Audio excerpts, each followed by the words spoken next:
All right, so look, I'm Coach Harper with Hoop Nation. I'm here with Coach Johnson, Paideia High School. Oh, yeah, That's wrong. Paideia Schools. Paideia School. Formerly Therrell High School. Yeah. Formerly MLK High School. So you gonna keep looking formerly at the Miller camera? Grove High School. Now you looked at the camera, so I figured I I haven't introduced myself. You good. Introductions. We That's how good. it goes. All right, then we done with them over there now. Now it's just us. We can almost turn this way. Yes, sir. Yeah. All right, so where you from originally? Born and raised. Born where? Raised where? Born Born in Southeast DC. Raised Silver Spring, Maryland. Raised Lithonia, Georgia. Since 7th grade, Salem Middle School. Went on to Lithonia High School. Went on to Morehouse College. And I work in all of those cities currently. It is dope. That's dope. That's great. Thank you. How long you been playing basketball? I know when you came down here you were hooping. You was hooping prior to that, because you get down here, you say 7th grade. That's 12 years old, 11 years, 12 years old. Prior to that, or was Georgia your introduction to basketball? Nah, I was always playing sports, man. My daddy had me playing soccer, basketball, baseball since I could walk. You play soccer? I did play soccer. I remember being the big kid on steroids because I had bad asthma. So I was always stronger and taller than everybody. And you start off the game in professional soccer, you just pass it to your homeboy. But when you're a kid, you start off by kicking off. And I used to be the one that kick it off. And I'd try and score a goal every time. So I kick it so hard that the little Caucasian kid sitting 7 feet back would always get hit right in the forehead and end up crying, and I'd start crying. That started every soccer game. Are you a social, emotional guy? I was bad, man. Like I was a beast, but then I was sensitive at the same time. Yeah. That's so profound. Hey, with this kickoff that you talk about, what sound did the ball make? Do you remember? When it would hit the face? No, when it would hit when your foot hit it. Oh. Oh yeah, give me the both. Give me both. Yeah, give me the whole foot. The foot hit sound would be like a with the face. With a bass. With the face. With the face sound like you really getting smacked in the face. It was bad, man. And then because of the skin color, they would instantly turn red, and it just looked like it looked like a massacre. And the mothers would be over there mad, and then I'd have to look at my mom to come save me. Bad memories as a child. I stopped playing soccer after that. That's a good reason to stop playing. And I know your mother. I know she did a phenomenal job of coming to save you. She did. She defended me. All right, so we get down here. You go to Lithonia High School. Graduate of what year? Class of 1999. Class of May. I think we graduated in May. Class of 99. I don't know what it was. Yeah, it was June back then. Yeah. We kind of old. You played for the great Eric Matz. Assisted by Roger Woods in summer in midfield. That's it. Which was all dope. We actually went to high school together. Your first year down here, we actually played rec league together at Lucius Sanders. The blue team, I forgot our name. I think blue team was probably a pretty good description of who Lance's brother was a coach. Yeah. Like Archie. A long time ago, Archie. So we got a lot of ties way back when. Yeah. So you finished playing high school, pretty good high school career as a team. I was a role player. You were a role player, a high level role player, right? Yeah, I'll take that. Who would you classify yourself as, so that people that meet you and you said you are this person as a player? Who is that?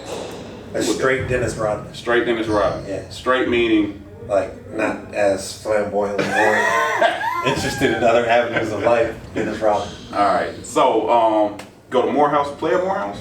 Played at Morehouse my freshman year, sophomore year.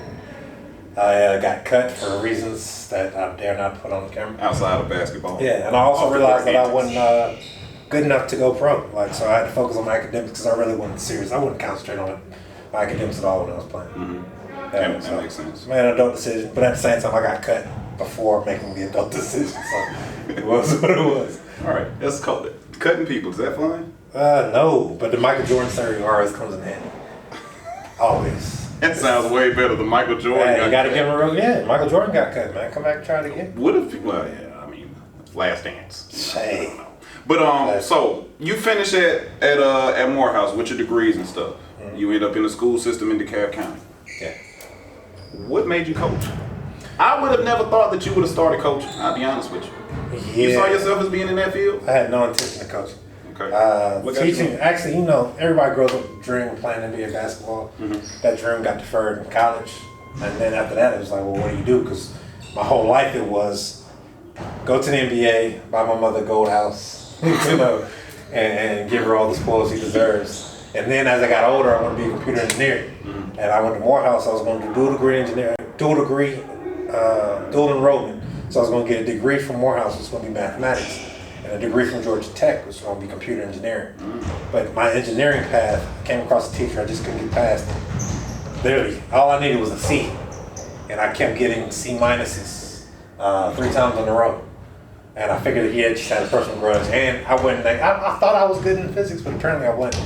Fact of the matter is, I gave up on it. Instead of doing the dual degree, I started doing straight mathematics. And I got my degree in mathematics and minor in education, became a teacher. When I started teaching at Miller Grove, I remember the first day it was pre-planning for new teachers. And we all came in, and this man, and because I'm a people person, so I can talk to anybody. And we started talking. And of course, we talked about basketball. He started talking about basketball and blah, blah, blah, blah, blah. We talked for about 30 to 45 minutes.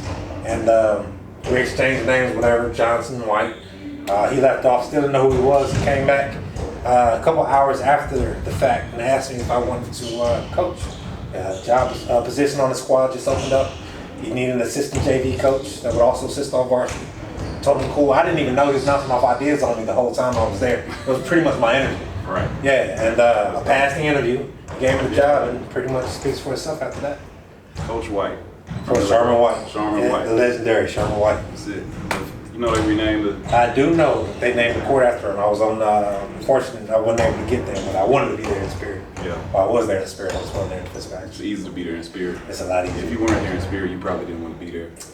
Exactly. But you were there in spirit. I was. I think I was there in spirit too. Everybody was there in spirit. I was wondering where I was at that day. I was with y'all. Yes, we have. On the court. Dope. Where did it's crazy that you've been around a lot of pretty successful coaches. I have been. I've been privileged enough to hang on the coattails and learn as much as I can. Can I say you won 2 state championships? Can I say that out loud? Sure. All right. You feel like you won 2 state championships? Yeah. My name was on the first one. I feel like I put in a lot of work, of course, but myself and Coach White built that program. And because he was the head coach, and all deference to the great Coach White. Like, all of those deserve to be up under his name. Like, he put his heart and soul in that. That was his baby, his program. He originated it. I just was able to help out in the situation where I was able to help out. But I'll take it. I mean, if you say that, if you didn't give yourself credit, I think you'd be cheating yourself because all you've done is build programs from that point. So we help out at Miller Grove. You end up with just name on the state championship that you know that you assisted Coach White with building, and then you get a job at Martin Luther King High School. Yeah. After I filled in for Coach White that 1 year in one state, the year after that, Martin Luther King opened up. Coach Mance, my The coach. job opened up. Yeah, because Coach Mance was about to retire. Right. And so Can you be our coach or you gotta be your coach? he's our coach. What did I say, my coach? Yeah, our coach, Coach Mance, was about to retire from MLK. And I had the opportunity to go over there, and I was under the impression that I was going to go over there that year and be the head coach. But apparently Coach Mance wanted 1 more year. So he was under the impression I was going to come over there and be his assistant. Ugh. And then after a year, he was going to go ahead and move on, but it worked out.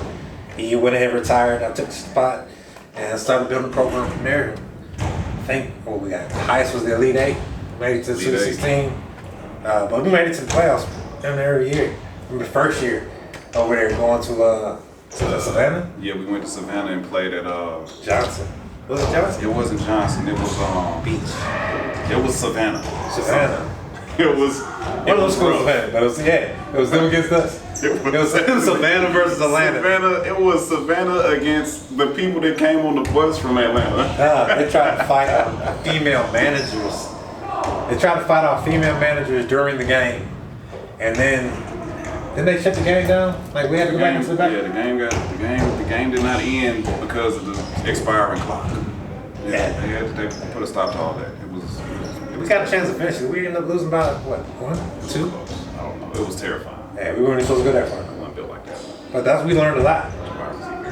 Yeah, we learned a lot that game though, man. Right. So we get MLK for about 4 years. Yes. Four quick years. Four or 5 years. I was there with you. Let me just throw out the fact that only going to the Elite Eight, the amount of college prospects that were produced in that time, we might have had a more successful stint than anyone else in the area. You know, given that we were all mid 20 somethings, 20, 26, 27, 28-year-old coaches, we all babies out there. Bro, like if it didn't go the way it went, if the powers that be and that we weren't all crabs somewhat in the barrel, we could have pulled off at least 4 or 5 state championships in that time, man. And we would have. It'd have been back to back to back. Because remember, you had, when we went to Elite Eight, that was Griggin in junior year. We'd have won state their senior year. Their senior year was Jordan, Treetop, Kevon, all them's junior year. We'd have won it that year. Won it the year after that with Kevon and the seniors. We had T-Shawn and Jaquan as sophomores that year. And we'd have brought us, man, we'd have had a dynasty. It'd have been the King Dynasty. We'd have been getting our names on the floors of the gym. My name would have been. Oh, no. All y'all would have known. Everybody. I'd have etched mine in there. I'd have just got everybody who was on the staff. Quarter or something like that. Yeah. We had it was nice. Those were good times too, man. Good people. I agree. Good people. How was building a program at Therrell? Pretty much the same. Like all I do is follow a blueprint. And the blueprint is simple. Find you a good group of freshmen to bring in, throw them in the fire, and train them right. Give them all the tools that they need, and don't just treat them like put them in a box. Like if they're a point guard, they need to be all positions. And the reason doing that is because once they get to be seniors, you want them to be as marketable as possible. Any college coach that comes around. So, like if a college coach needs a point guard that can also score, that can also post. You know what I'm saying? Like my point guard will be able to have all of those characteristics. If they need a shooting guard or a wing for that matter.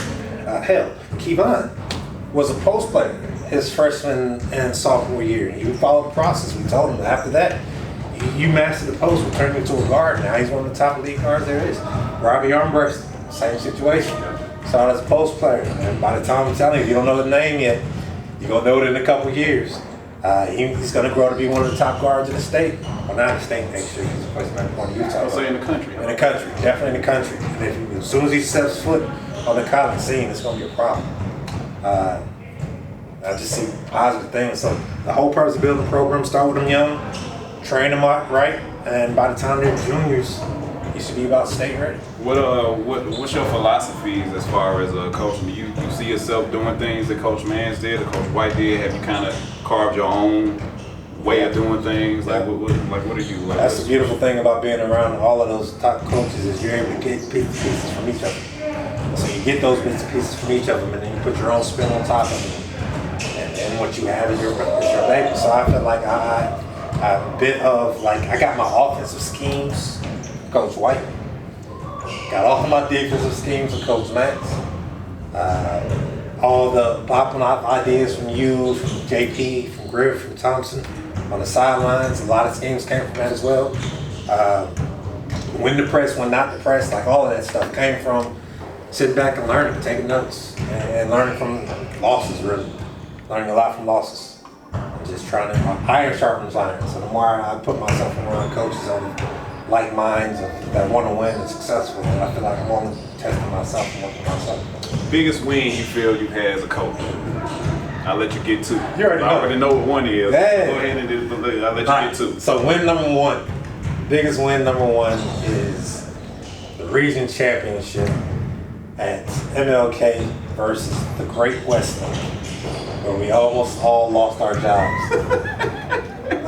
Biggest one of our lives, man. It's only because when we first got the job, when we first got on staff at MLK, Westlake was smashing us like about 25, 30, 40 points every time we played.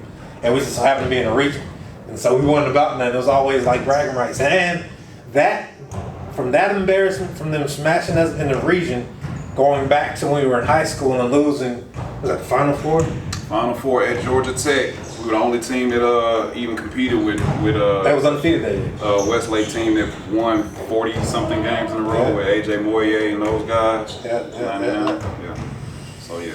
Yeah, so Taste of that. yeah, losing that game, and then on top of them spanking us all the times, being able to beat them in the region championship and taking the title from them, because they won it every year. Westlake was a champ. So for us to be able to take it in that fashion, and Greg doing that drop step dunk, that just sealed the deal for us, man. I'll never forget that. Number two. Win number two is state championship. Therrell High School beating. I'm supposed to know this. Somebody. Paideia. Great school, great program. Therrell, we weren't supposed to beat it. Like for us to be able to go from not a school, people still don't know how to pronounce Therrell High School. Therrell? Yeah, they call it Therrell or Therrell all the time. So to go from a school that's not known to a school that is now known by a lot of top schools, because we played a lot of top schools, and be able to win a state championship kind of was like icing on the cake. Would have been nice to have back-to-back, but fell a little bit short. It's all the fuel that we need to get back there when I'm over at Paideia. Paideia. That's dope. I can't wait to come over and witness you doing what you do. You're definitely gonna be here. Your son's gonna be the man. I'm saying this on camera. Now I'm looking at the camera. Your son, sir. His son, mark my words, will be one of the top players in the nation by the time he graduates. If you don't know his name now, I'm telling you, by the time he graduates, he's going to be in the top 10 of the nation. I said it here. He's been playing for Paideia High School.